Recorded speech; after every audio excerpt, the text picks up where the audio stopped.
Finally আজকে আপনাদের সাথে আমার অ্যানিভার্সারি ডেটা শেয়ার করব একদম শর্টকাটে। নাও ডেজ আমি এত পরিমাণ বিজি যে আমার মোবাইলের মধ্যে এত পরিমাণ ভিডিও জমে আছে যে আমি এগুলো যে এডিট করব সেটারও সময় পাচ্ছি না। আমি অনেক ভিডিও আছে যে ডিলিট করে দিছি। ওকে, চলেন শেয়ার করি সেদিন দিনটা আমার কেমন গেল। সকালবেলায় ঘুম থেকে উঠে গেছি তার জন্য সকালে নাস্তা করতে, যেহেতু তার ছোট একটা আবদার ছিল যে তাকে বাংলাদেশি নাস্তা করে খাওয়াবো। এখানে আমি আলু ভাজি করবো, এই জন্য আলু কাটছি। আমি খুব চিকন করে কাটতে পারি না, আমার হাজবেন্ড খুবই চিকন চিকন করে কাটতে পারে আর তার হাতে আলু ভাজি না অনেক বেশি মজা। এখানে আমি ডিম ভাজবো আর আলু ভাজির জন্য পেঁয়াজ আর কাঁচামরিচ কেটে রাখছি। আর এখন আমি আলু ভাজিটা করে ফেলবো আর ডিম ভাজাটা আমি একদম লাস্টের দিকে করব যাতে গরম গরম সার্ভ করতে পারি। আর আলু ভাজিটা একটু যদি ঠান্ডা হয়ে যায় খারাপ লাগে না, সাথে যদি রুটি গরম গরম থাকে। আর আমি চাচ্ছিলাম যে সে ঘুম থেকে ওঠার আগে যাতে আমি সবকিছু রেডি করতে পারি, যাতে সে ঘুম থেকে উঠেই দেখতে পারে, তার জন্য সবকিছু রেডি। আমি আলু ভাজি করার সময় শুধু অল্প একটু হলুদের গুঁড়ো আর মরিচের গুঁড়ো অ্যাড করি, আর কোনো ধরনের মশলা অ্যাড করি না। আর এখানে আমি কোনো পানি অ্যাড করি না, ওই তেলের মাঝে আমি মিডিয়াম টু লো হিটে রেখে এটাকে ভাজতে থাকি। আর এদিকে আমি রুটি বানানোর ডোটা একদম রেডি করে রাখবো যাতে ইজি হয়, জাস্ট শুধু বেলবো আর রুটিগুলো আমি ভেজে নিব। আর এদিকে আমি ফাঁকে ফাঁকে আলু ভাজিটা লেড়ে দিচ্ছিলাম যাতে নিচের দিকে না লেগে যায়। আর এখানে একটা ছোট্ট একটা প্রবলেম আছে, আমি কিন্তু খুব ভালো একটা রুটি বানাতে পারি না, কেন জানি। রুটি হয় শক্ত হয়ে যাবে, নাহলে রুটি অনেক বেশি নরম হয়ে যায়। সবসময় আমার হাজবেন্ড আমাকে হেল্প করে, আমাকে সে ডোটা রেডি করে দিলে আমি জাস্ট শুধু রুটিগুলো বানাই দেন ভাজি।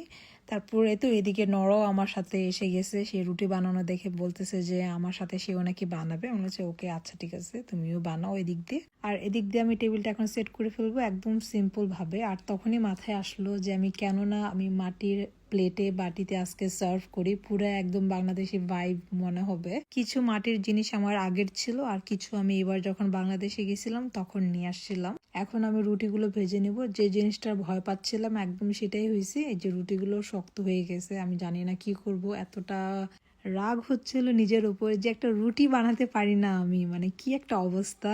যাই হোক, আমার পরে দেখি যে মুখের মধ্যে হাসি চলে আসে। লাস্টের রুটিগুলো একদম নরম হচ্ছিল, খুব যে নরম এমন না, ওইটা থেকে ভালো অবস্থায় হচ্ছিল। তখন রুটিগুলো ভালো হচ্ছিল না দেখে আমি তাড়াহুড়া করে ফ্রোজেন পরোটা বের করে ফেলছিলাম, তাই আমি 2-3টা পরোটা ভেজে নিলাম যদি রিস্ক না নিতে। এটা আমি আগে থেকে কিনে রাখছিলাম। তারপরে তো এখন এদিকে আমি ডিমটাও ভেজে নিলাম গরম গরম, আর ওইদিক দিয়ে চাটাও একদম রেডি। এক কথায় সবকিছু ছিল একদম গরম। আর এখানে আমি একটা বুট ভনা করছিলাম, এত মজার বুট ভনা হয়েছে। এটা হলো তানজিলা আপু, তার ফেসবুকের পেজে উনি রেসিপিটা শেয়ার করছিল, সেটা দেখে আমি বানাইছিলাম। এক কথায় বলতে আমি এত ভালো বুট ভনা কখনো বানাই নাই। আপু যদি ভিডিওটা দেখে থাকেন, থ্যাংক ইউ সো মাচ।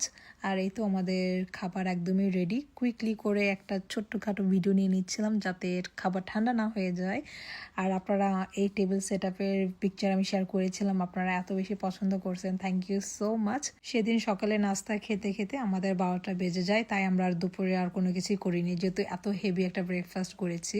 আমার স্পেশাল দিনে আমার কখনো রান্নাবান্না করতে ইচ্ছা করে না, সকালে নাস্তা পর্যন্তই ঠিক আছে। আমি চাই না যে সারা দিনটা আমি কিচেনে রান্নাবান্না করতেই সময়টা কাটাই ফেলি, তাই আমি সবসময় প্রেফার করি দুপুরবেলা বা ডিনারটা আমি বাইরে করতে, একটু ঘোরাঘুরি করতে আর নিজেদের মতো একটা ভালো একটা টাইম কাটানোর। আর এটা ছিল আমার মেইন অ্যানিভার্সারি ড্রেস, যেটা পরে আমার বাহিরে যাওয়ার কথা ছিল, যেহেতু ড্রেসের প্রবলেম অলরেডি আপনাদের সাথে শেয়ার করেছিলাম শিন শপিং হলে। এটা পরে জাস্ট শুধু বাসার মধ্যেই হলো একটু পিকচার ভিডিও তুলছি, কারণ এটা পরে বাইরে যাওয়ার মতোই না। তারপর এই তো আলমারি খুলে চোখের সামনে যেটাই পাইছি সেটা পরে বের হয়ে গেলাম।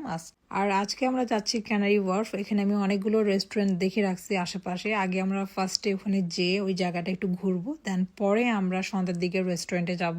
আর এই জায়গাটা হলো স্টেশন থেকে 5-6 মিনিট হাঁটলেই এখানে আসা যায়। এটা যে এত সুন্দর, এই জায়গাটা আমি অনেক আগে আমার টিকটকে আমি সেভ করে রাখছিলাম যে এখানে যাব।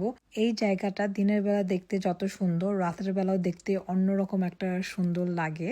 সেদিন আসলে খুব বেশি একটা আমার ভিডিও আসলে রেকর্ড করা হয় নাই। তারপরেই তো আমরা চলে গেলাম আমাদের রেস্টুরেন্টের উদ্দেশ্যে। আর এই পাশটাতে এসে মনে হচ্ছিল যে পুরাই অটাম, পাতা টাতা একদম পড়ে আছে। আর খুব বেশি ভালো লাগতেছিল। সেদিন চলে গিয়েছিলাম আমরা কোরিয়ান বারবিকিউ হাউস, এটা হলো একদম ফুললি হালাল। আমার কাছে কোরিয়ান, চাইনিজ এই ধরনের খাবার অনেক বেশি ভালো লাগে। আর কোরিয়ান বেশি ভালো লাগে কারণ আমি সবসময় কোরিয়ান সিরিজ দেখে থাকি। প্রথমে আমাদের যাওয়ার কথা ছিল ঢিসুমে। আমি ওদের ট্রাই করছিলাম ফোনে বুক করার জন্য। ওরা দুজনের জন্য বুকিং নেয় না, আপ টু 6 পিপল হলে বুকিং নেয়। নর্মালি ওদের কিউতে দাঁড়ায় থাকতে লাগে, আর তারা এত বেশি বিজি, তাদের কিউ অনেক লম্বা থাকে, তাই আমরা ঢিসুমে যাই নাই। আমরা চেয়েছিলাম যে আউটসাইডে বসতে, কারণ একদম নদীর সাথেই হলো রেস্টুরেন্টটা। যেহেতু আমরা বারবিকিউ করব, তাই আমরা আর বাহিরে বসতে পারিনি, আমাদেরকে ভিতরে বসতে হয়েছে। আমরা স্টার্টার হিসেবে নিয়েছিলাম চিকেন ফ্রাই আর হলো কিমচি, আর এটা ছিল আমাদের মেন ফুড। এখানে নিয়েছিলাম বিফ আর হলো অক্টোপাস, আর ভেজিটেবলগুলো এটার সাথেই হলো ছিল। আর নিয়েছিলাম এখানে আমরা একটা হলো বিফ নুডলস।